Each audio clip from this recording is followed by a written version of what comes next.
खुदावंद यीशु मसीह की लाजवाब मोहब्बत में आप सब देखने वालों को सलाम।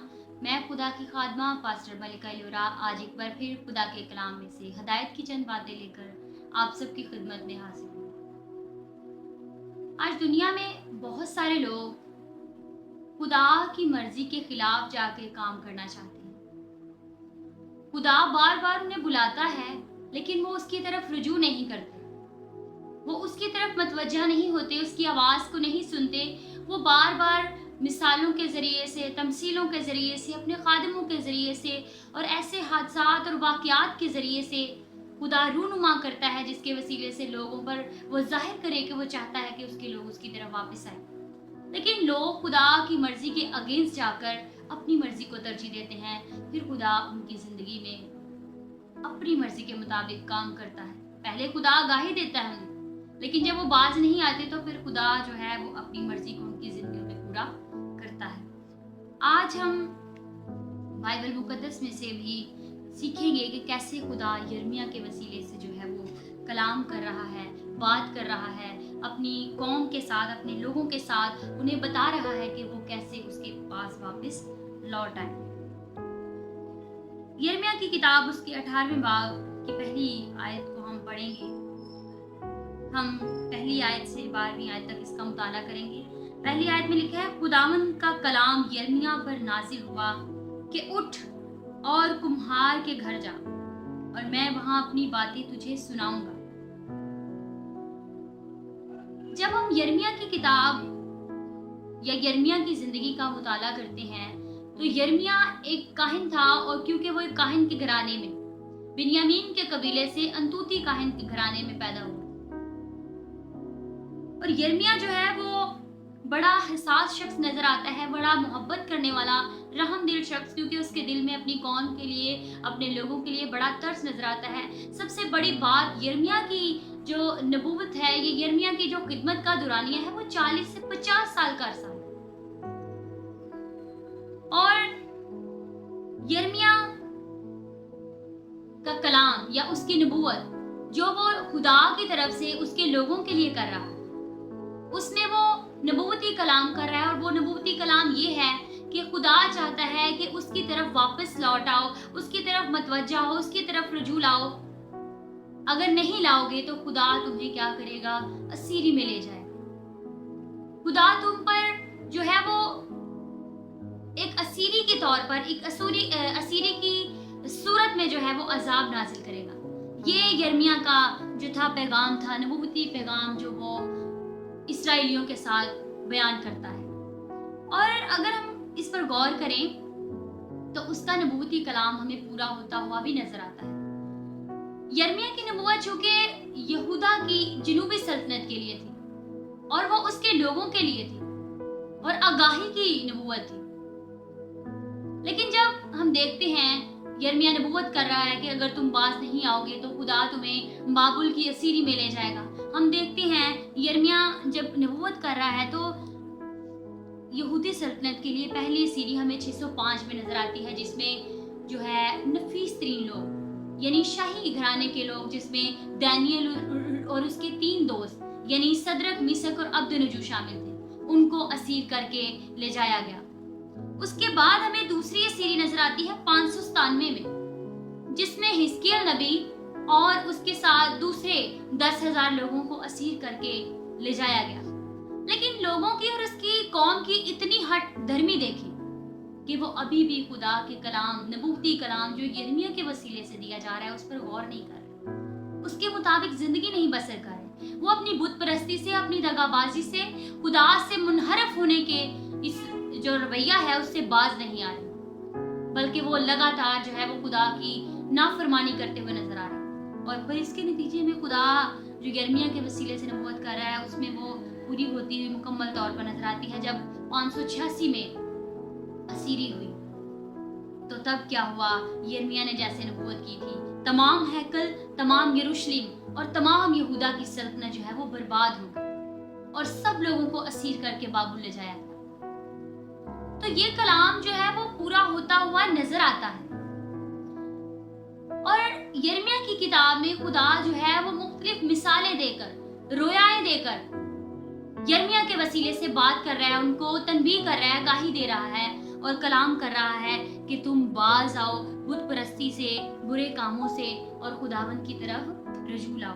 और 18वें बाब में जब हम देखते हैं तो यहाँ पर भी खुदा जो है वो यिर्मयाह के वसीले से एक मिसाल के जरिए से काम करता हुआ नजर आ रहा है, कलाम करता हुआ। लिखा है, तब मैं कुम्हार के घर गया और क्या देखता हूँ कि वो चाक पर कुछ बना रहा है। उसी वक्त वो मिट्टी का बर्तन जो वो बना रहा था उसके हाथ में बिगड़ गया। यहाँ पर हमें एक खूबसूरत तमसील, एक मिसाल नजर आती है कुम्हार की।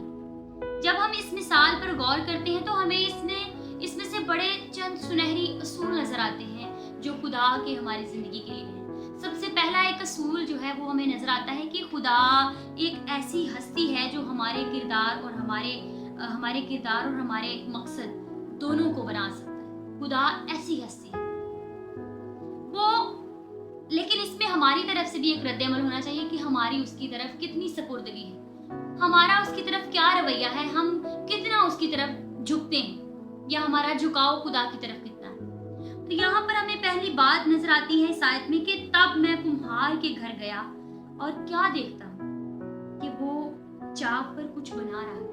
यानी यहाँ पर हमें पहली बात नजर आती है इस असूल के तहत कि खुदा जो है वो हमें तश्कील देता है, खुदा हमें बनाता है। यहाँ पर ये मिसाल जो है वो यिर्मयाह को खुदा दे रहा है कुम्हार और मिट्टी की। तो यहाँ पर खुदा और इंसान की यानी उसकी कौम की पहले बात की जा रही है। यहाँ पर वो बात कर रहा है कौम इस्राएल के लिए। खुदा उन्हें सिखाने की कोशिश कर रहा है कि जैसे कुम्हार मिट्टी को बना रहा है, मिट्टी से बर्तन बना रहा है, वैसे मैं तुम्हारा खुदा, इस्राएल का खुदा तुम्हें बनाता हूँ। यानी इस्राएल जो है वो खुदा के हाथ में है। खुदा ही ऐसी हस्ती है कि वो जो चाहे, यानी उसका मकसद हमारे किरदार के लिए और हमारे मकसद के लिए जो चाहे वो हमसे कर सकता है। तो पहली बात, खुदा हमें तशकील दे रहा है, यानी खुदा बनाने वाला है। खुदा ही है जो तशकील देता है। उसके जहन के अंदर मंसूबा होता है, उसके जहन के अंदर सारा प्लान होता है कि वो कैसे चीजों को क्रिएट करे। इसकी बड़ी खूबसूरत मिसाल हमें नजर आती है कि जैसे खुदा जमीन और आसमान को बना रहा था तब उसके जहन में एक बहुत बड़ा मंसूबा था। कैसे उसने जमीन और आसमान की बुनियाद डाली, सारी चीजों का उसके जहन में एक मंसूबा था और वो मंसूबे के तहत काम करता हुआ नजर आ रहा है। हर चीज उसने एक मंसूबे के तहत बनाई। बनाने वाले के जहन में मंसूबा होता है कि वो क्या बनाएगा, क्या चीज तश्कील दे रहा है।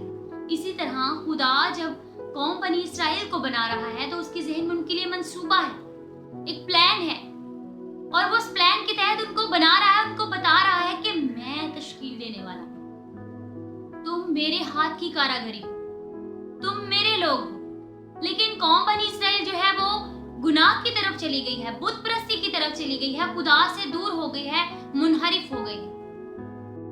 खुदा उन्हें सिखा रहा है कि तश्कील देने वाला मैं हूँ। बिल्कुल उसी तरह जैसे एक औरत जो है वो जब कपड़े काटने के लिए कैंची उन पर रखती है तो उसके जहन में एक सूट को स्टिच करने के लिए पूरा नक्शा उसके जहन में होता है कि मैं कैसे इसको तश्कील दूंगी।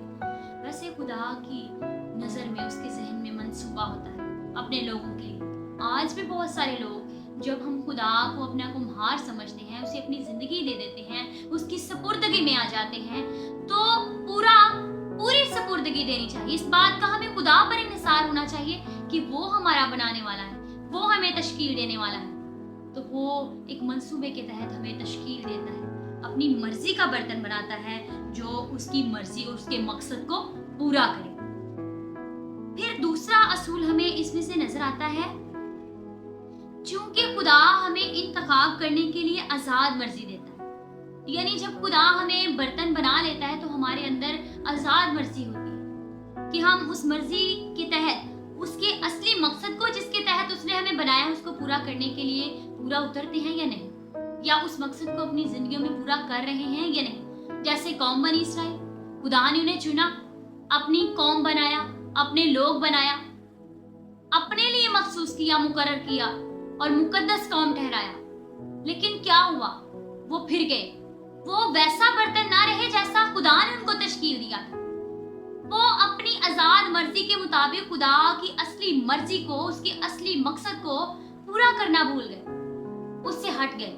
वैसे ही आज जब हम खुदा की मर्जी के मुताबिक जब वो हमें बर्तन बनाता है तो वो हमें आजाद मर्जी भी देता है। फिर हम अपनी आजाद मर्जी के तहत उसके असली मकसद को भूलकर हम बिगड़ जाते हैं, उसको पूरा नहीं करते। क्योंकि आगे लिखा है, उस वक्त वो मिट्टी का बर्तन जो वो बना रहा था उसके हाथ में बिगड़ गया। उसके हाथ में क्या हुआ? बिगड़ गया। जब हम अपनी जिंदगियों से खुदा के असली मकसद को पूरा नहीं करते तो हम बिगड़ जाते हैं, हमारी सूरत बिगड़ जाती है। इसमें बनाने वाले का कोई कसूर नहीं होता, खुदा का इसमें कोई इस तरह का कोई नहीं कि खुदा जो है वो उसने हमें बनाने में कोताही की है। नहीं, वो हमें अपनी मर्जी का बर्तन बनाता है, लेकिन हमारी आजाद मर्जी की वजह से जब हम उसके मकसद को पूरा नहीं करते तो हम बिगड़ जाते हैं, हमारी सूरत बिगड़ जाती है। फिर खुदा हमें क्या करता है? तीसरा असूल हमें इसमें नजर आता है कि खुदा हमारी जिंदगियों के लिए अपने मंसूबों को क्या करता है? फिर तब्दील करता है। खुदा हमें इसमें एक नई बात हमें नजर आती है, तब उसने उससे जैसा मुनासिब समझा एक दूसरा बर्तन बना लिया। यानी फिर खुदा हमें नए सिरे से क्या करता है? बनाता है, नए सिरे से बना लेता है। वो उस जब नबी जो है वो देख रहा है, वो जब उसने देखा कि कुम्हार जो है वो चाक पर मिट्टी से बर्तन बना रहा है, जब वो मिट्टी उस बर्तन की सूरत बिगड़ गई तो उसने सोचा होगा कि कुम्हार इस मिट्टी को फेंक देगा, वो नई मिट्टी लेगा लोंधे से और उससे दोबारा नया बर्तन बनाएगा। लेकिन कुम्हार ने उसी मिट्टी को लिया, उसी मिट्टी को दोबारा से गूंदा और उससे क्या किया? एक और बर्तन, नया बर्तन अपनी मर्जी का, जो उससे मुनासिब समझा उसने उसको बना लिया। इसी तरह खुदा नए सिरे से हमें बनाता है। जैसे यहाँ पर लिखा है, तब उसने जैसा मुनासिब समझा उससे एक नया बर्तन बना लिया। फिर खुदा हमारी जिंदगी में नए मंसूबे रखता है।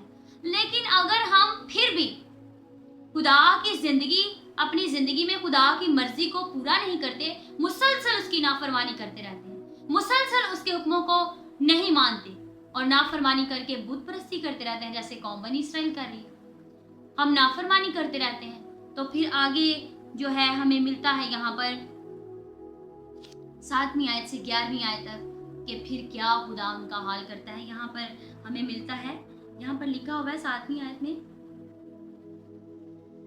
आगे फिर वहां पर खुदा बात करता हुआ नजर आता है।